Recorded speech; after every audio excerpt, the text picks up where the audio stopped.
The number of delinquent accounts continues to be a problem. The board extends funding to the Beach Patrol and the Community Patrol through the month of September. The Beach Patrol reports a record number of pulls for the summer of 2020. The board receives complaints about a recent mow. Bill LeConte joins a crowded field of candidates seeking to unseat Larson, Schechter, and Glasgow. And a look at the mailbag.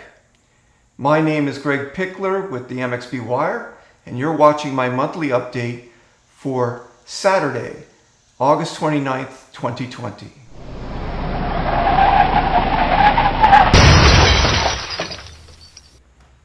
Debbie Reed of CAS reported that the property management company sent out late payment notices to 16 property owners.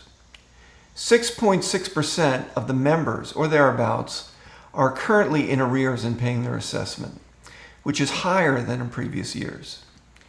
Budget and Finance Committee Chair Steve Larson reported that there is now $30,000 in past due assessments. This represents a reduction of $27,000 since Larson's last Budget Committee report on July 18, 2020.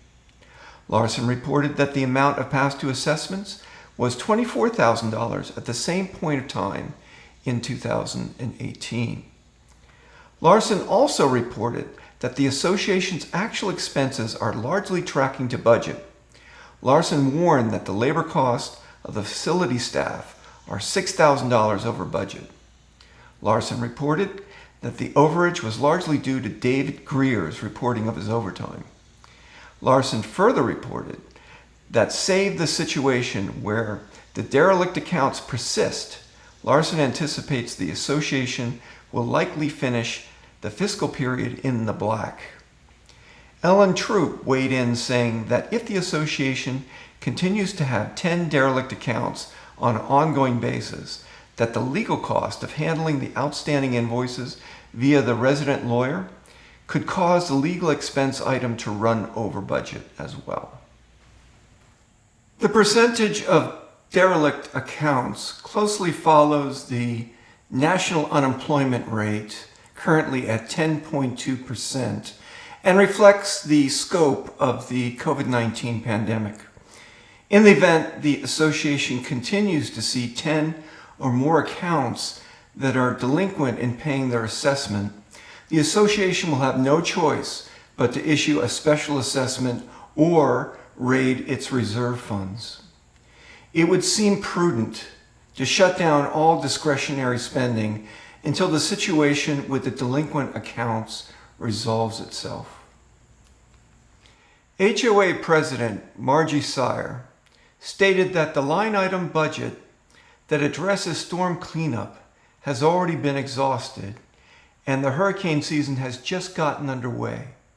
Sire further stated that the HOA will likely see a significant cost overrun in this budget area. Margie Sire also stated that given the relaxation of in-class education due to the COVID-19 pandemic, the summer season may effectively stretch out to the end of September. Sire stated that as a result, the Homeowners Association should anticipate that both Beach Patrol as well as Community Patrol may see an increase in expenditure. Sire continued, stating that the Lifeguard Patrol as well as the Community Patrol are requesting additional staff for the month of September to accommodate the extended season. Sire reported that the neighboring townships, South Bethany and Ocean View, are investigating alternative internet service providers to Mediacom. Sire stated South Bethany has formed a focus group to look at different issues with the current Mediacom service. Sire further reported that she is in dialogue with members of the focus group to keep informed about what the municipalities are learning. Sire also acknowledged both South Bethany and Sea Colony for their cooperation in dealing with vandalism in the respective neighborhoods. The board later discussed extending the season insofar as extending beach patrol service and community patrol service late into the season. Jeff Sella weighed in, saying that due to the fact that parents will possibly be working remotely over the latter portion of the month of September, that it is important to fund the beach patrol for as many days as possible. Carol Paul voiced concerns that given the closure of the common walkway at Bridge Road, most people on the beach will be at one end or the other, and it will be difficult to patrol the beach with a skeletal crew. Ellen Troop advocated extending the expiry date on the beach passes and the parking passes by 2 weeks and communicating the change to the membership. Jeff Sella weighed in, stating that if the association were to continue to enforce parking as well as access to the beach for an additional 2 weeks, that would increase the community patrol expense by as much as 15%. Sella reported that to staff night patrol involves $1,100 per week. To staff a body at the guardhouse similarly costs $1,100 per week, and to staff the north and south end involves $1,100 per week per end. Tristan Kruger motioned the board to eliminate night patrol after Sunday, September 13th, 2020, the week after Labor Day weekend, to continue to staff community patrol on the north and south end of the community, and to continue to staff the guard shack through Wednesday, September 30th, 2020, subject to reevaluation on a week-by-week basis. Glasgow seconded Kruger's motion. All members voted in favor except Ellen Troop and Alex Sella, who abstained. At the time of the vote, the board had not yet determined where the monies to fund the extension was to come from. Steve Larson motioned the board to extend funding to the beach patrol on the weekend after Labor Day on September 7th, 2020 until Wednesday, September 30th, 2020, and to revisit the funding decision pending McCullough's advice with respect to weekday service. Nancy Glasgow seconded Larson's motion. All members voted in favor except Ellen Troop and Alex Sella, who again abstained. Beach Patrol Chair Mark McCullough reported that the Beach Patrol saw a record number of pulls from the ocean this summer. A pull is literally when they retrieve an individual from the ocean. Similar records were reported in Ocean City, Maryland. The Beach Patrol had discussed extending hours to compensate for the extended season due to the COVID-19 pandemic. Unfortunately, the senior patrol staff will not be available to work on the weekdays as these individuals have training commitments. The cost of operating 6 lifeguards occupying 4 lifeguard chairs for the weekends, starting at September 19, 2020 through October 3rd, 2020, would be approximately $5,000. McCullough reported that the cost of the beach patrol to date is currently over budget. Nothing brightens your day like good mow. Similarly, nothing ruins your day like bad mow. Beautification Committee Chair Tristan Kruger reported that he received a number of complaints about a recent grass cutting. Rupert is the landscaping firm on record. 113 Evergreen Road was particularly hard hit as the landscapers had damaged an enclosure adjacent to the property. Bill Gay owns the property at 113 Evergreen Road. Fortunately, Kruger and Gay agreed to spray a herbicide at the edge of the property so the landscapers would have more wiggle room and would be less likely to disturb the natural beauty of Gay's property. On the event that Kruger contacted the owner of the landscaping firm on a Wednesday and left a pointed message, Rupert immediately sent reinforcements to the Homeowners Association.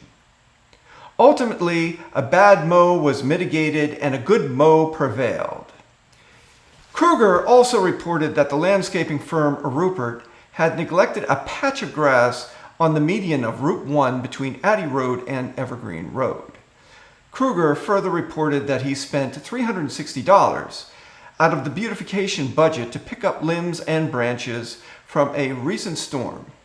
Kruger coordinated the work with Facilities Chair Alex Sella. Marty Schechter weighed in, saying that many of his constituents had thought that Rupert was not doing a good job at the beginning of the season. However, Schechter reported that the landscaping has since improved. Given the change to the date of the 2020 board elections, the board is resending proxy ballots to all of the members of the association. The election committee chair, Jeff Sella, has added late entrant Bill LeConte of 21 Bridge Road as a candidate for the board. LeConte is strongly opposed to the rental tax as being advanced by incumbent candidates Steve Larson, Marty Schechter, and Nancy Glasgow. In his opposition to the rental tax, LeConte joins incumbent candidate Ellen Troop, candidate Carol Paul, and myself, Greg Pichler, who are all strongly opposed to the rental tax on the grounds that the proposition violates the laws governing homeowners associations in Delaware and would attract litigation on its face. First-time candidates Nora Alter and Amy Whitcover-Sandover are also running for a position on the board. Both candidates, who are reportedly in support of the rental tax proposition, are seeking to unseat incumbent candidate Ellen Troop. Again, Troop happens to be in opposition to the rental tax proposition on the grounds that it violates the laws governing homeowners associations in the state of Delaware and would attract litigation on its face. Troop happens to be a joint owner of a Pineside property that doubles as a vacation rental property. What a difference a 2-year term makes. In their campaign material for the 2018 election, candidates for the board talked about how much they love the Middlesex Beach community, their neighbor, and their dog. Now advance to 2020. In their campaign materials, these same candidates, now incumbent candidates, are talking about how much they love the idea of someone else pay for their utility at the beach. Of course, I'm speaking of the rental tax proposition. Under the Larson, Schechter, Glasgow plan, 48 property owners, or 20% of the membership, would underwrite over 50% of the general operating expense of the association, or $300,000, which breaks down to $240,000 in rental taxes, the other $60,000 in assessment fees. As Larson, Schechter, and Glasgow are all Pineside owners who do not offer their respective properties as vacation rental properties, they would be amongst the 80% of owners who would contribute to less than 50% of the general operating expense of the association, or $270,000. If successful, these candidates will watch their assessment fall to $1,450 per year, while oceanfront vacation rental property owners, of which I happen to be one, will be required to contribute over $10,000 per year. In other words, these individuals, including myself, will be required to contribute in excess of $8 for every $1 Larson, Schechter, and Glasgow contribute, with no rental-specific services being offered in exchange. That is the, quote, great idea that Glasgow served up during the informational session on February 10th, 2018. There has never been a more clear choice in MBA election as the one now scheduled for September 19, 2020. Do we go down a rabbit hole in imposing taxes on one set of neighbors to the benefit of another set, or do we opt to stay out of civil litigation, respect the fact that no cost justification exists to support such taxes and or fees, and keep our insurance premiums as low as possible? As a candidate for the board, I need your vote. However, I also need you to vote for members of the community I can work with, including Ellen Troop, Carol Paul, and Bill LeConte. Unfortunately, there are 5 open positions and only 4 of us to fill those positions. Therefore, I need you to write in David Weeking of 15 Dune Road as the 5th board member. Weeking has expressed interest in rejoining the board as recently as April 2019, when he asked Sharon Adams to step aside off the board so that he could replace her. And now, time for the mail. In response to a broadcast YouTube video dated August 16, 2020, entitled MXB 2020 Voter Compass Nancy Glasgow, Paul Whitcover at 34 East Bayberry Road comments on the video saying, quote, "Dude, stop spamming MBX residents with this ridiculous exercise in character assassination and self-aggrandizement. Get a hobby or a job or run for the board yourself." Paul Whitcover is a relative of Amy Whitcover Sandover, who is currently running for a position on the board. In response to my reply dated August 16th, stating that all the broadcast email messages from the MXB Wire include a link to unsubscribe, Paul Whitcover responds saying, quote, "At G.E. Pichler, that doesn't change the fact that you are spamming people who did not request your blabberings. You are misusing the MXB mailing list and making a nuisance of yourself. Dude, chillax. When you provide the MXB your contact information for publication in the directory, you are in effect giving permission for any member to contact you. The directory of opt-in contact information is available to all members on the site www.middlesexbeach.org, so that we may communicate with each other.